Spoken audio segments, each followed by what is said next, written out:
जय भवानी, जय माता दी, कैसे हो आप सब? आज हम डिस्कस करेंगे अष्टकूट सिस्टम के बारे में। अब ये एक ऐसा सिस्टम है जिसमें 8 पैरामीटर्स के बेसिस पे हम ये जज करते हैं कि ये पार्टनर्स कंपैटिबल है कि नहीं। मतलब हम सिर्फ और सिर्फ दोनों पार्टनर्स के चंद्र को देखते हैं, मून को देखते हैं। मून साइन देख लिया, मून किस नक्षत्र में है, दोनों के नक्षत्रों के बीच के डिस्टेंस को देख लिया। तो इन ऑल बोलने का मतलब हम दोनों के मून को देखते हैं और हम बोलते हैं कि हाँ, ये कंपैटिबल है कि नहीं है। अष्टकूट एक फ़िल्टरिंग टूल है। ये आपको ट्रेलर बताता है, पूरी मूवी नहीं बताता।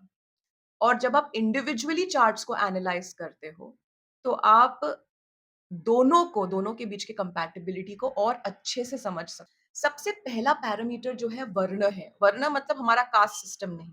ऑल्दो उसमें ब्राह्मण, वैश्य, क्षत्रिय, शूद्र ये चारों है।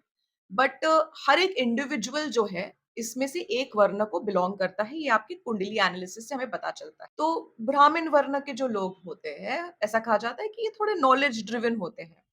क्षत्रिय क्षत्रिय वर्ण के लोग कैसे होते हैं? बहुत प्रोटेक्टिव होते हैं, करेजियस होते हैं, बहुत ही साहसी होते हैं, निडर होते हैं, रिस्पॉन्सिबल होते हैं, डरते नहीं हैं।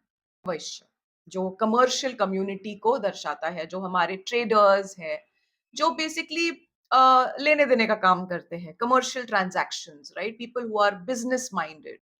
शूद्र वर्ण के जो लोग होते हैं बहुत प्रैक्टिकल होते हैं, लॉजिकल होते हैं, सिस्टम ओरिएंटेड होते हैं। सेकंड वाला जो पैरामीटर है उसको हम वश्य कहते हैं।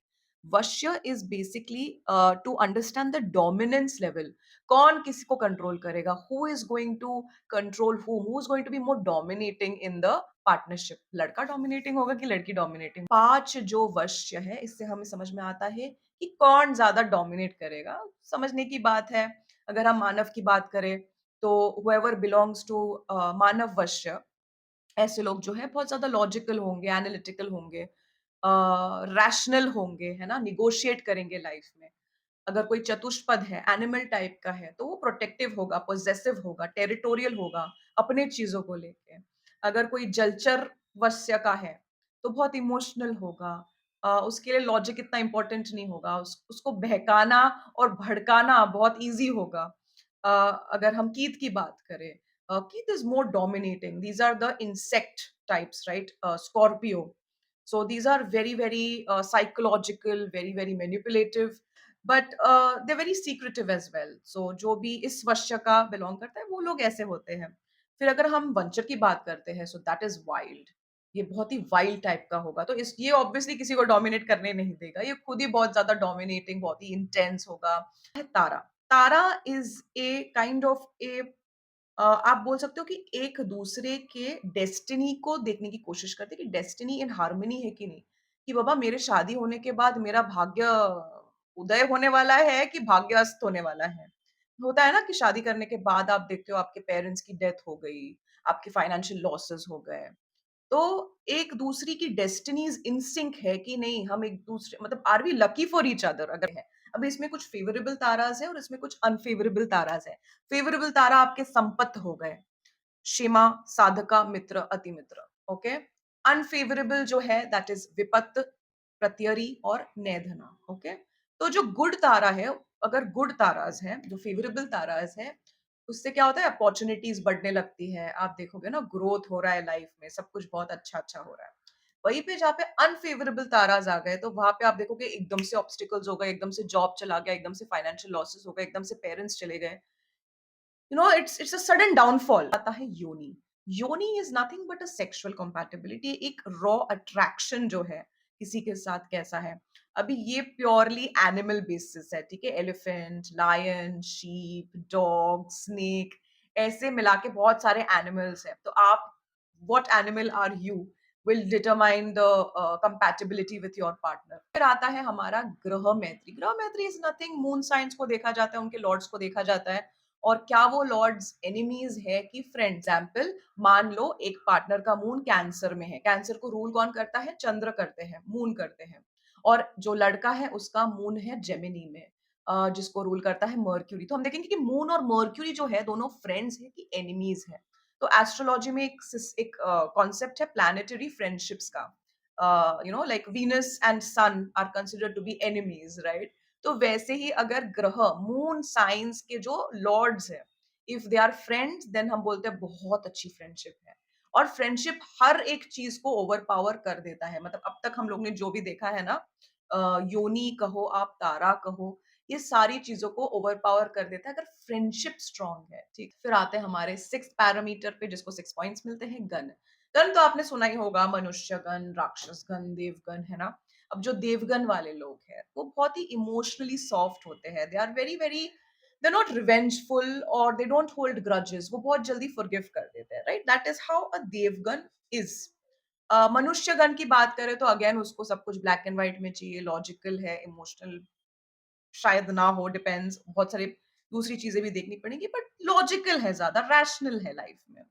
और वही अगर हम देखें राक्षस गण को, तो राक्षस गण बहुत ही इंटेंस है, बहुत ही डोमिनेटिंग है, स्ट्रॉन्ग विल्ड है, इंटेंस है, राइट? सो अगर आप देवगण को राक्षस गण के साथ मिला दोगे तो शायद से कंपैटिबिलिटी इश्यूज आ सकती हैं। बकूट की बात करते हैं। बकूट को मिलते हैं पूरे पूरे 7 पॉइंट्स। बकूट इज बेसिकली एक इमोशनल हार्मनी दोनों के पार्टनर्स के बीच में। इमोशनली आप अलग तरीके से रिएक्ट कर सकते हो और आपका पार्टनर बहुत ही अलग तरीके से रिएक्ट कर सकता है। One could be emotionally very strong and one could be emotionally very weak, one could be very expressive, one could be very suppressive, है ना? तो एक इमोशनल रिदम को समझने के लिए हम भकूट को देखते हैं। एक एक्सिस बनता है, हम बेसिकली दोनों के मून्स को ही देखते हैं, बट मून साइंस जो है उनके बीच के डिस्टेंस को देखा जाता है। अब मून साइंस के डिस्टेंस को देखते हैं तो एक एक्सिस बनता है। अगर सेम साइन के हैं तो emotional similarity, strong understanding and बहुत ही ज्यादा अच्छा एक सिमिलैरिटी है, तो दैट इज वेरी गुड। 311 है तो ग्रोथ का एक्सिस है, सपोर्टिव फ्रेंडशिप है, म्यूचुअल बेनिफिट है, फाइनेंशियली पॉजिटिव है। अगर 410 का एक्सिस है तो स्टेबिलिटी एक्सिस है, प्रैक्टिकल कंपैटिबिलिटी है और लॉन्ग टर्म स्ट्रक्चर भी है।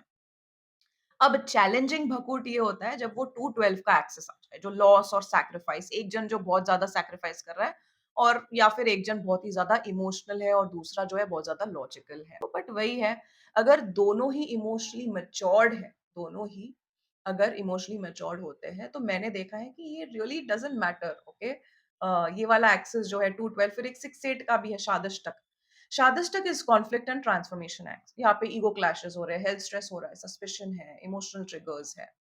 फिर है dharma axis. Dharma axis is basically of 5 and 9। 5 and 9 मतलब एक गुरु शिष्य का बन गया।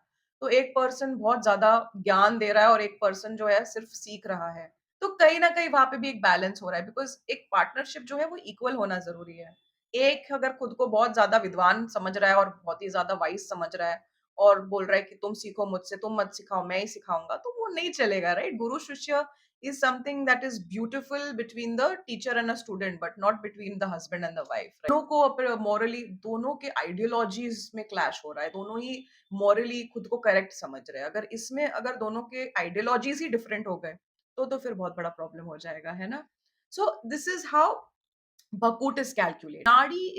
नाड़ी को देखा जाता है एक जेनेटिक्स कंपैटिबिलिटी को समझने के लिए। तो अगर दोनों की नाड़ी सेम है, 3 नाड़ी होती है, आधी, मध्य और अंत्य। This is more of a Ayurvedic constitution पे आधारित है।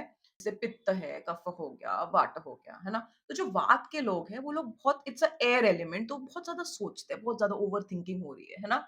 जो पित्त पित्त के लोग हैं वो लोग बहुत ही ज्यादा शॉर्ट टेम्पर्ड, वेरी अग्रेसिव, बहुत ज्यादा एम्बिशियस होते हैं। अंत्य की बात करें तो it is a water element kapha and it is more about somebody who is very slow to anger, lethargic, थोड़ा चिल है लाइफ में, इतना एम्बिशियस नहीं है लाइफ में। ऐसा माना जाता है कि if both the partners have the same नाड़ी तो इसको नाड़ी दोष कहते हैं। ये कैंसिल भी हो जाता है अगर मून साइंस अलग है, मून नक्षत्र अलग है।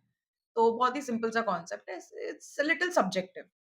बट आपको एक चीज मैं बता दूं, ये आपको पूरी पूरी पिक्चर जो है वो नहीं बताता है, जो आपको इंडिविजुअल चार्ट एनालिसिस करने पे ही समझ आएगा। अब 7th हाउस, 7th लॉर्ड का स्ट्रेंथ, नवमांश, दशा, उपपद लग्न, 2nd हाउस, 8th हाउस जो लॉन्जिटिविटी दिखाता है, 2nd हाउस जो फैमिली का बैकग्राउंड बताता है, 8th हाउस जो आपके इन लॉज, आपकी longevity, all of this has to be considered। Jupiter, where is the blessing, where is the protection, Mars कैसा है, अच्छा है, वीक है, 5th हाउस देखना पड़ता है। there's a lot of things that you need to see in a कुंडली, it just can't be कि आपने डेट ऑफ बर्थ और कुछ डिटेल्स भर दिए और आपको 36 से जो भी है मार्क्स मिल गया और आपने बोल दिया कि हाँ, चलो हम शादी कर लेते हैं। नहीं, ऐसा नहीं होता है। I think at least in my experience कि मुझे ये बहुत ही ढकियानुसी लगा है। One some of the things that it doesn't answer is कि मैरिज है कि नहीं? मैरिज की क्वालिटी क्या है? कर्मस इनके एक्सचेंज होंगे कि नहीं? एनर्जी एक्सचेंज होगा क्या? डिवोर्स होगा क्या? लॉयल्टी इश्यू होगा क्या? पैसे फाइनेंसेस दोनों के कैसे रहेंगे? Chakut gives compatibility potential, but individual horoscope analysis gives marriage reality, जो बहुत ज्यादा हमें जरूरी है। Ashtakoot system does not answer is कि आपके भाग्य में शादी करके कुछ चीज लिखी है कि नहीं लिखी है। शादी एक है कि एक से ज़्यादा है? डिवोर्स होगा कि नहीं होगा? लॉयल्टी है कि नहीं है? इमोशनल ट्रिगर्स क्या है दोनों के? दोनों के इमोशनल वुंड्स क्या है? क्वालिटी क्या है? फाइनेंशियल लॉस होगा कि फाइनेंशियल ग्रोथ होगा? बच्चे होंगे कि नहीं होंगे? शादी के बाद क्या-क्या विपत्तियाँ आ सकती हैं?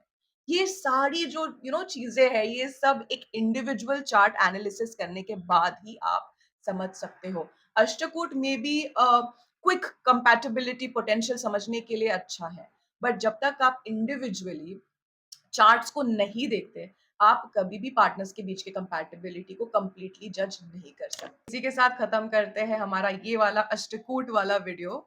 मिलते हैं हमारे नेक्स्ट वीडियो में, तब तक के लिए जय भवानी, जय माता दी।